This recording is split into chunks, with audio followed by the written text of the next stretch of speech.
Alright guys, we're all Russell here and today we're going to be reviewing Battleground 2016, pay-per-view last night, July 24th, 2016. A show that we went into with basically there should be two great matches and the rest of the card should be fine. In the end, I actually thought this was a pretty good show. I think in terms of booking, there were very few wrong decisions. I think there were a lot of stars made on this night as well, and overall I'd say this was a pretty good show and a nice show to end the era of cross-brand, and now we're going to go into the full-on brand split tonight on Raw, with Raw having its own brand and obviously SmackDown tomorrow night having its own brand. So that's definitely going to be interesting watching these first two nights. I may cover them on Wednesday before I do the CWC and NXT review on Thursday. So, anyway, Battleground 2016, we had the 1 hour pre-show. It kicked off with Breezango taking on the Usos.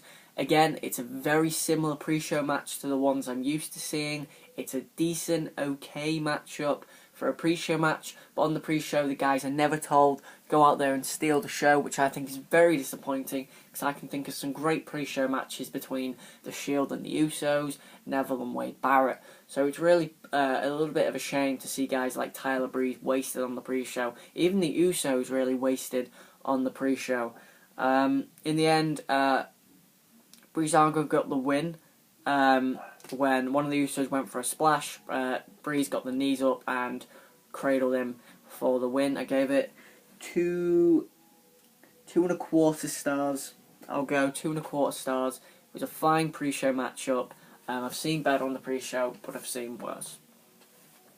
Show opens, and uncharacteristically of WWE, we open with a women's match, and I guess that's because we actually have two on the show. It starts off with Dana Brooke and Charlotte taking on Sasha Banks and her mystery partner, and the mystery partner was Bayley. I know that it was obvious, but there were a lot of people that were downplaying it because she wasn't drafted.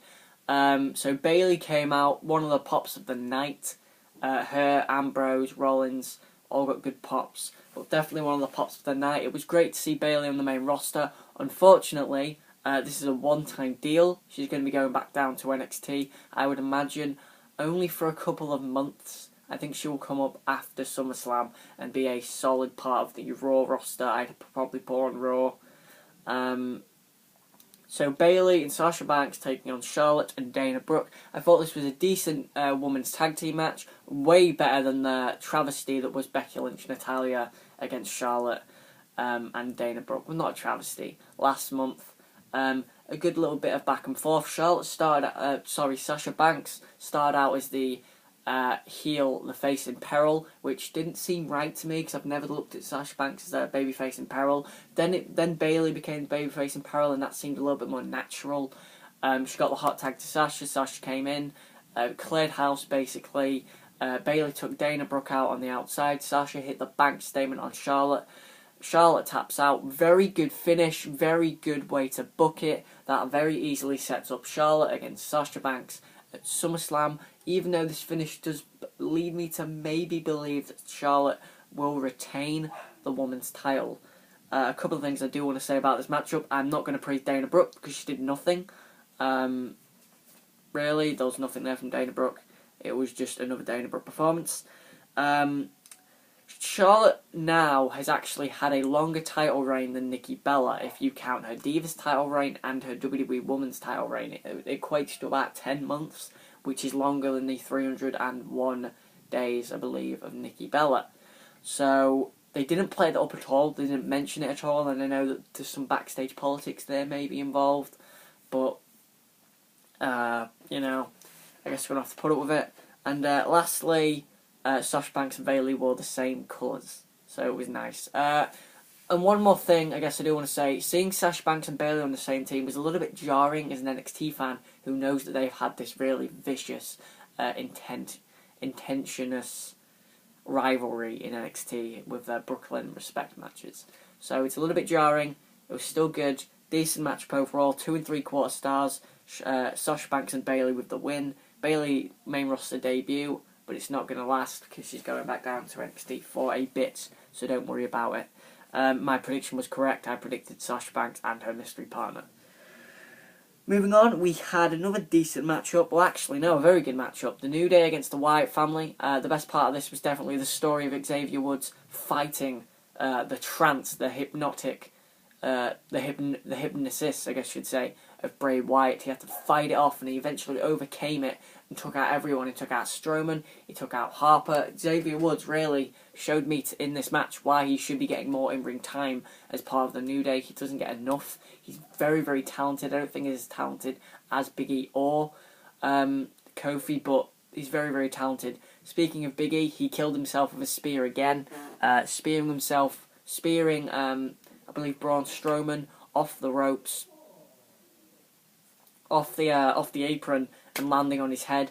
Ouch, Big E, you really need to stop doing that. We don't want you to die. Kofi did very little in this matchup, but in the end it came down to Bray Wyatt and Xavier Woods, and Xavier Woods had beaten Bray Wyatt. He'd beaten the trance, but then Bray Wyatt did the spider walk, which is just frightening as hell. Xavier Woods absolutely was shocked and in the trance again. He went to catch Bray Wyatt with a strike. Bray Wyatt caught him, Sister Abigail. 1, 2, 3. In terms of booking, I believe in my predictions I said that it'd be dumb to have the Wyatts win, but it's not when I think about it, because it's their last hurrah, it's their last match as a big team, and it was a nice way for them to go out beating tag team champions. It sets Bray Wyatt up as a strong contender on SmackDown for any title, to be honest, and I imagine SummerSlam he'll have a big money match.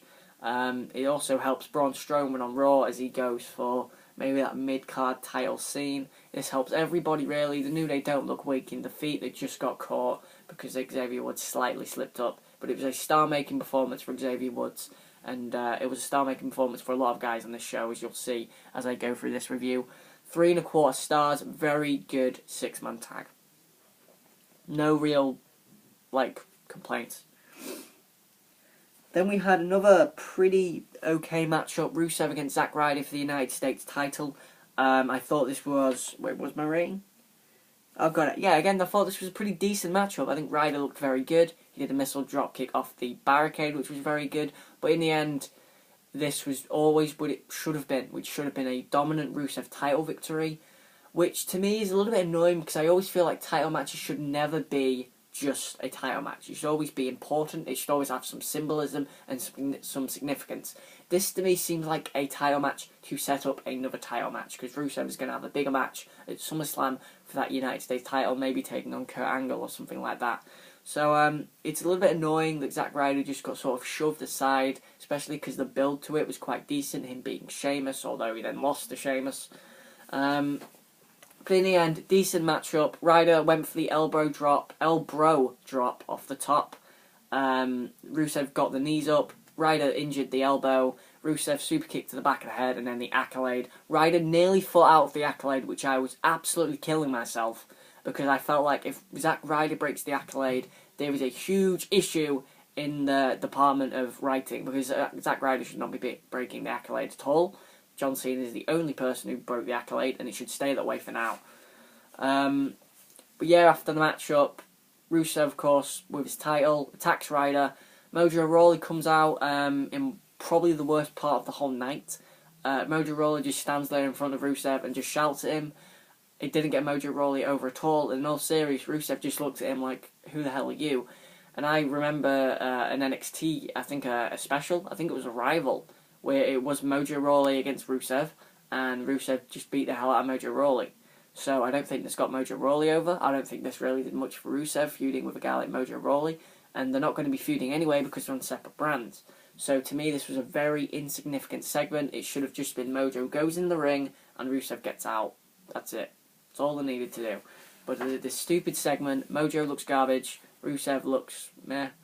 But a decent matchup, 2 3/4 stars. I preferred the opening women's tag there. Then we had, the match of the night, the WWE main roster match of the year. Ladies and gentlemen, Sami Zayn against my boy Kevin Owens. Both of these guys are my boys for 2 reasons. One, this match was phenomenal. And I watched this matchup, my immediate thought was that was a phenomenal match. This was a wrestling classic. Corey Graves said it. Corey Graves actually said it perfectly. He said, if betraying your best friend leads to classics like this, then everybody should betray their best friend, because this was a phenomenal match. But it was more than that. It was a phenomenal story. Now, I was very critical of the Payback match. I said that I frankly felt like... I'm just taking my phone out of my pocket. I frankly felt like the Payback match was very, very good and nearly great, but it was just a little bit underwhelming. It was missing something. This matchup was missing nothing. This match was perfect. This match was phenomenally well paced. It was phenomenally well booked. And I'm just going to get you through a couple of spots. So, early on, it was very slow, and they were just doing a couple of barricade spots outside the ring, which to me was okay. It kind of got me into it a little bit. But it was from when Sami botched the moonsault to the outside of the ring, where he does the springboard, moonsault, he hits the ropes with his legs and springs off. Now, it looks like he botched it, because he comes down on the apron and hits it with his arm, and Owens tries to catch him, but he can only really catch his legs. So Sami injures his arm, the one that he was out for like 7 months. He injures that arm. Now, I have a theory that this was a planned spot, and if this was a planned spot, the balls on Sami Zayn to take that spot. If it wasn't a planned spot, then it was a botch, and yeah, it was a botch. But if this was a planned spot, because the thing is, they worked this arm injury into the match so well. Owens' psychology on the arm, he put him in a crossface, he attacked the arm viciously, which worked so well for the story. And what a spot. So, oh man. So yeah, Sami Zayn injures his arm, and he sells it all match, which I'm going to talk about selling in terms of the next match. Because this selling in this matchup from Sami Zayn, Sami Zayn's the best seller in the company by a mile. Dolph Ziggler was, but then now he's just Dolph Ziggler. Sami Zayn sells like an absolute beast in every single match he ever has, and this was just a great performance from Sami Zayn. So, the next big spot was the Brainbuster on the apron. So Sami Zayn has never really done a Brainbuster, and if you don't know, El Generico's finisher was a Brainbuster called the Brainbuster, and it was great. But he does this on the apron, and it was such a phenomenal spot. Again, these words I'm bringing up, phenomenal, great. That's how good this match was. This match was so well done.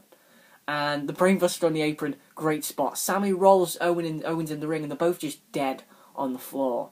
Sami, Michinoku driver, he never hit a Blue Thunder Bomb. A great spot where Sami Zayn hits a half-and-half suplex on Owens, like the one he did at Mania where he nearly killed him. He hits a half-and-half suplex, and Owens no-sells it, gets up, goes to clothesline him. Sami catches him and gives him another half-and-half suplex. Great story point. Great psychology. Sami gets ready for that haluva kick, goes for it. Owens catches him with a pop-up powerbomb. Great psychology. These guys told such a great story, such a psychologically sound story. The pop-up powerbomb, 1, 2. Sami just gets his leg on the ropes. And at that point, Owens picks him up. Sami explode a suplex into the corner, half-and-half suplex to Owens, and Sami pulls his face down, gets all serious. Haluva kick to Owens, but Owens doesn't fall to the mat. He falls into the arms of Sami Zayn. And this was the spot of the entire night. Sami Zayn's got Owens in his arms, and he could show him compassion. He could show his old best friend compassion here. So he looks down at him, and Owens is done. Owens is completely done at this point. So he looks down at him, and he goes, "You know what? You're not getting away with this, you absolute... You git." So he puts him back in the corner, and gives him a second straight haluva kick. 1, 2, 3. Sami Zayn got the victory. What a spectacle, what a match. This is the match of the year contender for the main roster. It's the best match on the main roster. Sami Zayn is having such a phenomenal year. The match with Nakamura, the ladder match at Mania, the 4-way Extreme Rules, the match with Owens at Payback, the Money in the Bank. This guy's on fire this year. And Sami Zayn, this was a star-making performance. Owens was great here, but Owens is always great. And I know Sami Zayn's always great, but this was Sami Zayn stepping out of Owens' shadow, I think. And he got that big victory. My rating for this matchup, 4 3/4 stars. This was a phenomenal match. Go out of your way to see this match, because it was incredible. Awesome match. Absolutely loved it. Just there's nothing more I can say than this was a phenomenal match. Then we moved on to Becky Lynch against Natalya, and there's a few issues with this matchup. I thought this was a decent women's match overall. I gave it 2 3/4 stars. My issues are, and I'll get through these very, very quickly. So, my issue 1, Natalya winning. I like Becky Lynch, I like Natalya. I felt like Natalya winning defeats the point of Becky Lynch being such a high draft pick for SmackDown. I felt like Becky Lynch should have been the focal point of that women's division. Definitely, as I would say, one of the top 2 workers with Natalya. Natalya is such a great worker. I actually think that people who don't like Natalya are being idiots, because she's a great worker. She worked this match very well. She had good psychology attacking the leg of Becky Lynch. But here's my issue. And when I talked about the selling of Sami Zayn, I said I would relate it to this matchup, because Becky Lynch's selling of the leg was very iffy. So at points she'd sell it very, very well. But at points she'd just totally forget it existed. And I like Becky Lynch a lot, but I'm just telling you how I feel. Some very meh selling in the end. It ended up... And also, I do want to say, this match was definitely hurt by a dead crowd. And that's because, A, nothing was going to follow the Zayn Owens match. That match was phenomenally well done, and it killed the crowd. The crowd went to that more than any match, even the main event. And that match killed the crowd for this match and the next match as well. They were back into it by the main event, but this match and the next match really took a hit from the crowd. So the dead crowd for this women's match, I said it was a decent match, 2 3/4 stars in the end. Becky Lynch taps out. She gets a couple of hope spots in the sharpshooter where she just nearly reaches the ropes. Natalya just pulls her back to the centre. Natalya worked this match up very, very well, and I think this was a very technically sound match from Natalya. I think she was more impressive here than Becky Lynch. Overall, as I said, 2 3/4 stars, a decent matchup, and we've got a lot of decent matches on this card. So, at this point, I was like, this is a pretty good show with one really stand-up match. Oh, and Natalya winning puts my predictions at 1, 2, 3. 1, 2, 3. So 3-3. 3 right, 3 wrong. So a little bit shocking, to be fair, that my predictions weren't as good as I thought they'd be. I thought this was a fairly predictable show. After that, we moved on to Darren Young against The Miz. I thought this was an okay match. I gave it 2 1/4 stars. The finish baffled everybody because I've said it went to a no contest, which means my prediction is void, which means I lose the prediction 3-4. So it just went to a no contest, and Darren Young looked pretty good. It was okay, and then basically Maurice smacked Bob Backlund. Maurice fell over. The Miz pushed Bob Backlund over for pushing over Maurice, which didn't happen. And then Darren Young just beat the hell out of Miz. So this match, this is the thing. Either Darren Young was disqualified for kicking the Miz's ass, or it went to a no contest, which doesn't make sense. Darren Young should not be disqualified for beating up the Miz. It's a match. That's the whole point. And the referees were pulling him off, but he was outside the ring. There's no reason to pull him off. So the finish just didn't make sense. Nobody knew the finish because they never announced it, and I think that's definitely an issue with a match. So I could have given this maybe 2 1/2 and said it was a pretty good match, well, a fine match. But I'm just going to say it's an okay match and give it 2 1/4. My prediction is void. Yeah, good signs. Then we moved on to, I believe, the Cena, Enzo, and Cass against the Club. And this was a star-making performance for Enzo Amore. He cut a great promo before the matchup. And Cena, I guess symbolically, passed the torch of the Doctor of Thugonomics of being this charismatic talker who was very rappy and very old school and kind of, gangstery. And that's kind of what Enzo and Cass are, to be fair. They're very gangstery. They're from Brooklyn. Listen to their voices. And yeah, I think this great promo from Enzo, but Enzo in this match really proved something. I think he proved to me that he's actually quite a good worker. He's not a great worker, he's no Sami Zayn, he's no Kevin Owens, he's no John Cena, but I think he's still quite a good worker. The best part of this match to me was Enzo, where he made himself, I think. He was in the ring, and he looked at Gallows and Anderson, and they were just looking at him like, God, we've got this guy in the bag. And Enzo was just like, come on. Just like Austin at WrestleMania 13 in that sharpshooter. Enzo was like, come on. Anderson ran towards him. He sent Anderson into the post, and then he took out Gallows. Just a really good star-making performance for Enzo Amore. I think Big Cass was very good as well. You had the segment where, of course, there was loads of finishers. There was a East River Crossing, I believe a choke bomb from Gallows. Gallows still won't hit the Gallows pole for some reason, or the 12th step as they called it when he was part of the SES. I believe Anderson hit a spinebuster because his name's Anderson, so of course he's got to hit a spinebuster. They'll never let him use the gun stun. They would never let him use the gun stun because it's a cutter, so it's an RKO. Could let him use the running gun stun though.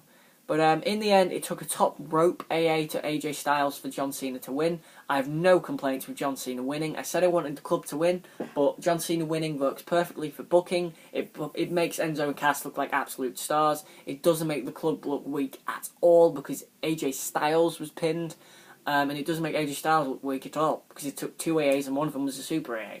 So I thought this was a very, very good matchup. 3.5 stars. I could push it to 3 3/4, but I don't want to. I think I want to leave it. It's a very, very good match. 3.5 stars. Then we had the highlight reel, and I see a lot of people not liking this segment. I thought this was a very, very good segment. Randy Orton looked so comfortable being back on TV, and he looked happy. He looked very passionate, and I always like that. I like to see my wrestlers passionate. So Jericho just asked him a bunch of questions. Basically, Brock Lesnar is a mammoth. How are you going to beat that? And basically, Orton said a couple of really good lines, and I've got them off the top of my head. So one of his really great lines was to Jericho, and he said, "I'm not going to come back from 7 months and face Fandango." And I don't know if a lot of people remember this, but when Jericho returned in 2013, his WrestleMania opponent was Fandango. That was the joke. He wasn't joking about Fandango being weak. He was making a joke about Jericho. So it's not hurting Fandango, it's hurting Jericho, who's got such credibility that it doesn't really matter. So that's fine, that was a good line. And then the other great line, which everybody's going to remember, was "no enhancements needed," which was a mockery, I guess, of the Lesnar PED USADA scandal, which was just a great line again. Really, really good stuff. I really, really liked this this promo. And then Orton, of course, in the end, hits an RKO on Jericho. It was just good stuff. Good stuff. I like this segment. I'm looking forward to seeing Orton and Lesnar at SummerSlam. I'm still looking forward to it. A lot of people aren't. I'm really looking forward to it. I haven't seen it in 15 years. And I think an RKO out of an F5 just writes itself. It just does. So, main event time. Rollins, Ambrose, Reigns. The Shield triple threat. It's been hyped for years, pretty much. And this was a great match. This was never going to follow Zayn and Owens. If Zayn and Owens were on any other show, this would be the best match. But Zayn and Owens totally killed this match. And this was a great match. The crowd were definitely into it. There were "This is awesome" chants. There was a very small "This is wrestling" chant, which I hate. I hate the Fight Forever chant as well, to be honest. Well, I don't hate the Fight Forever chant. I'm kind of mixed on it. But I don't like the "This is wrestling" chant because that means that everything else on the show isn't wrestling. But yeah, I thought this was a great matchup. Rollins trying to get the two of them to work with him very early on was just a smart heel tactic and just made him look like an absolute git. So great there. Ambrose looked like a star in this match. Again, I think a lot of stars were made in this show. Sami Zayn, Enzo Amore, Xavier Woods, and Dean Ambrose. And Dean Ambrose is going to be leading that SmackDown brand as the WWE Champion. He retained in the end Roman Reigns in what was a great match. And I do want to talk about a lot of great segments because the great spot in the middle where Reigns was going for a spear on both men, and both men got the knees up. Rollins then kicked Ambrose, who bounced towards the ropes. He goes for the rebound lariat. Reigns Superman punches Rollins, and then as Ambrose comes back, he gives the lariat to Reigns. So it's a completely scripted moment, and it's got to be scripted, but it was really, really well done. And it just shows that how great the men knew each other. So a lot of times when Ambrose would go for the rebound lariat, Reigns would just catch him, and with a Superman punch or an uppercut or something like that. And they were just great moments. I felt like all three of them looked great in this matchup. Reigns kicked out of a pedigree for one of the best 2 counts I've seen all year. Phenomenal near fall 2 count. But in the end, it was a buckle bomb from Rollins. Reigns no sells, Superman punch, spear, goes for the cover. Ambrose gets in, dirty deeds to Reigns. 1, 2, 3. Ambrose is still the WWE Champion. And I do want to mention there was a nice Shield reunion, which was Rollins and Ambrose taking out Reigns with a powerbomb through one of the announce tables. I do want to say that something did take away from this match for me, and that was the authority figures being at ringside. I think that the Shield triple threat match was big, and it was so big that they couldn't ruin it, and they didn't ruin it. But I feel like them being at ringside and they're talking about the draft and, oh, SmackDown need the belt or Raw need the belt, that took away from the importance of the Shield triple threat. These three guys, the three stars of this company, the three most pushed guys since Bobby Lashley, as CM Punk would say. And these three guys are the future, and this was a big match, and that sold itself to me. That sold itself to wrestling fans. The authority figures didn't need to be there. I got why they were for the end bit, where Ambrose is in the ring and is chanting because SmackDown have got the belt. SmackDown have the WWE belt, which was smart booking. As I said, my only two booking issues were the Becky Lynch match and the IC title match. But, Ambrose taking the belt to SmackDown makes total sense. It makes SmackDown seem like a much more important show. Not than Raw, but it just makes it seem more important because they have that WWE title. They have Ambrose as their lead guy, and this showed how much faith they have in Ambrose. Ambrose pinning Reigns, does that mean Reigns is not in Vince's good books anymore? I doubt it, because Reigns is a great worker regardless. And he's a... Yeah, no, it's fine. I don't know what I was going to say there. He's great. I like Reigns. He had a beard, which was weird. But and then at the end, Shane and Bryan are in the ring. They hug Ambrose, and the SmackDown roster came out. That was a nice moment for Ambrose to show that he's the top guy in the company. And I was pulling for Ambrose in this match so much, and in the end, he got it. Wasn't quite the emotional impact of the Zayn win, where it was just what a story and what an end. But a good emotional impact for Ambrose finally being the guy. So my final verdict for the paper. Oh, my grade for the match. 4.25 stars. So 4 3/4 was Zayn and Owens. 4 1/4 for the main event. I thought it was a great main event. It was no Zayn Owens. Overall, the pay-per-view, I'm going to give a 7.5 out of 10. I think this was a very, very good show. And I could give it an 8 if there weren't two wrong booking decisions, or if one of the decent matches was good, or if the fine matches were decent. But overall, this is a really good show. And you should check this show out, watch the whole show. But if you don't have time, please, for the love of God, watch Zayn and Owens. Because it was phenomenal, and everybody should watch that matchup. That's Wrestling 101. That is a story, that was a battle, and it was a Battleground. And this is the best Battleground show ever, by a mile, and that's not hard. But, yeah, really good show. Really enjoyed it. So, thanks for watching, guys. This has been Raw Russell. Like, comment, subscribe for more. Tell me what you thought of Battleground 2016. Do you think Zayn and Owens was the masterpiece that I thought it was? Did you enjoy the Shield triple threat? And what do you think to Bayley debuting on the main roster? I will be back on maybe Wednesday with a look at both Raw and SmackDown, maybe an overview of both shows, which one I thought was better in the first week. And then on Thursday, of course, the CWC and NXT. There'll be no Lucha Underground this week, obviously, because it's ended now. Thanks for watching, guys. This has been Raw Russell. Like, comment, subscribe for more.